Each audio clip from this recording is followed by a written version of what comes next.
Police station city कोतवाली Akola operation प्रहार अंतर्गत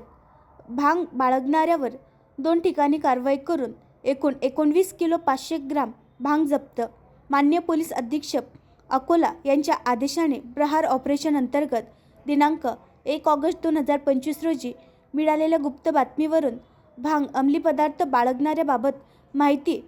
माननीय police निरीक्षक साहेब यांना देऊन त्यांच्या आदेशाने पंच व पोलीस स्टाफसह सावतराम बगीचा चाळ खोलेश्वर अकोला येथे जाऊन आरोपीनामे कालीचरण अजय अवस्थी वय 43 वर्ष राहणार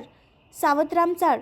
अकोला यांच्याकडून 11 किलो 100 ग्रॅम किंमत अंदाजे 10,545 रुपयेचा मुद्देमाल तसेच राजपूतपुरा अकोला येथे आरोपीनामे ऋषिकेश देवीसिंग चौहान वय 27 राहणार राजपूतपुरा अकोला यांच्याकडून 8 किलो 400 ग्राम किंमत अंदाजे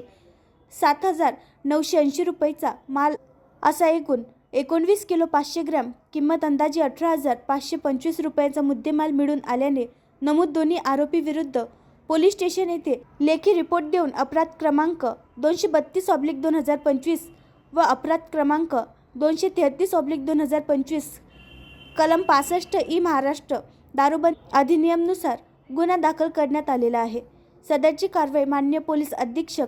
यांच्या मार्गदर्शनाखाली पार पडली। आणखीन नवीन व्हिडिओ पाहण्यासाठी आमच्या देशमुख एक्सप्रेस न्यूज चॅनलला सबस्क्राईब करा, लाईक करा आणि शेअर करा।